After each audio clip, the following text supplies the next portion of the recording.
greatest spiritual sojourns I ever made in my life was when I went to Ghana, Africa, the Gold Coast. It's an experience that's going to resonate with me for the rest of my life. When I went there, I got to go to the dungeons where they held captive our brothers and sisters at the inception of the slave trade, bringing us from Africa into America. I even touched the shackles there and emulated what I can conceive to be a state of involuntary servitude while in Africa.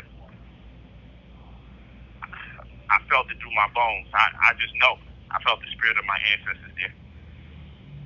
And crazily enough, the same scenario still perpetuates itself here in America today, more covertly, by way of the prison industrial complex. So many black men, people in general, are incarcerated in America to the point that it's almost like a rite of passage to be melanated and imprisoned.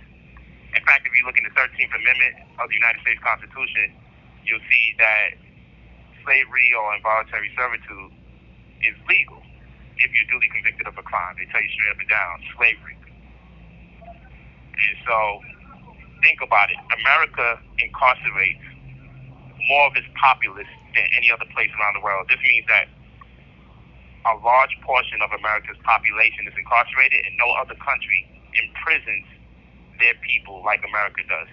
In fact, 9 out of every 10 people that are incarcerated in America, 9 out of every 10 that got accused of a crime pled guilty. Now, do you seriously believe when you walk down a block, 9 out of every 10 people you accuse of something are going to admit that they did something, or do you think there's some kind of nuance there? So this is the wild thing about people. They always ask, how come the person plead? How come a person made a plea? But many innocent people go to court with the right evidence, and the jury works against them. We got to keep in mind, this is America, the same place that allowed the murderers of Emmett Till, that young boy, to be lynched and castrated and put in the swamp. They allowed the murderers to go. This is the same country that allowed the murderers of Emmett Till to go. This is the same state, Florida, that I'm in. The same state that said George Zimmerman was innocent and let him go after he murdered Trayvon Martin in cold blood. Then auctions the gun off. So let's always think twice when we ask, how come people plead guilty? It's because they don't believe in the system, and it's a matter of does the means justify the extremes. Even look at my scenario. I was facing child abuse. Child abuse.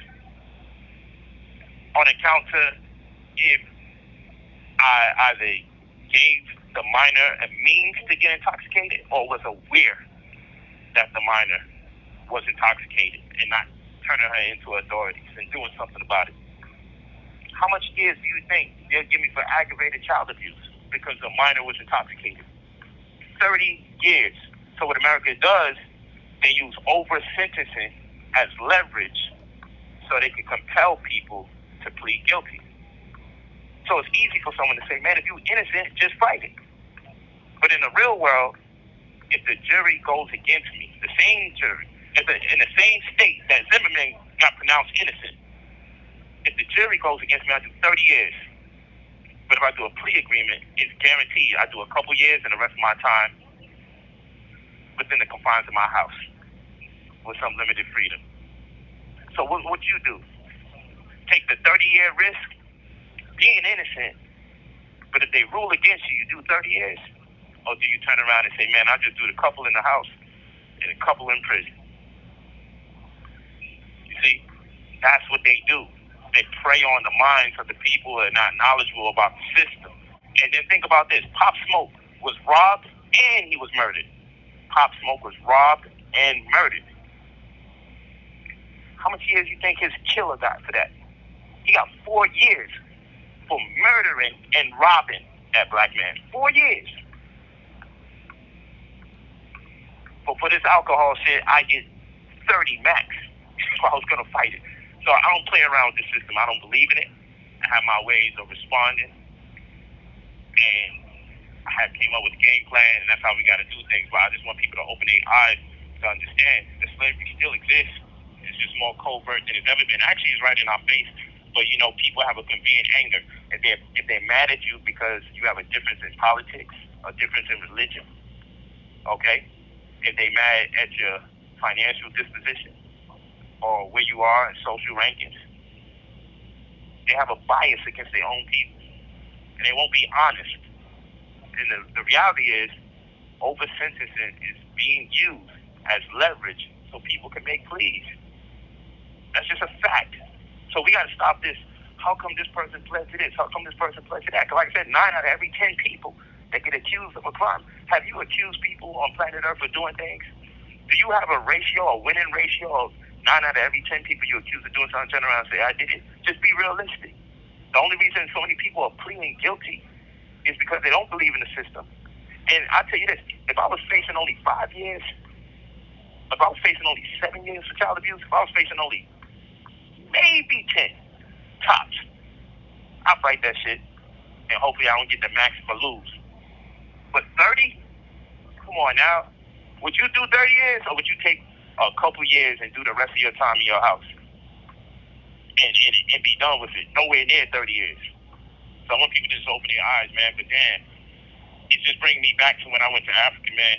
So I went to Africa several times. It brings me back to when I went to Ghana and I had them shackles on. I'm like, here we go again, because I remember I had a conversation, and I remember I told this sister that it's unfortunate that this is like a rite of passage in America for a black man.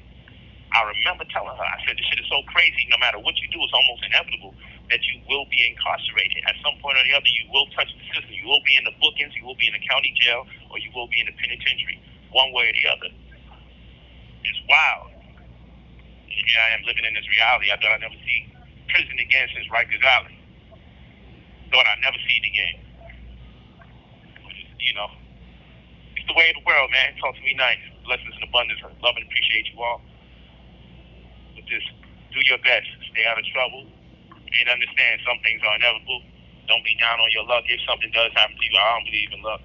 But don't be down on any of the circumstances that you're confronted with. You'll always be able to be empowered with the ability to potentially transcend. Talk to me nice.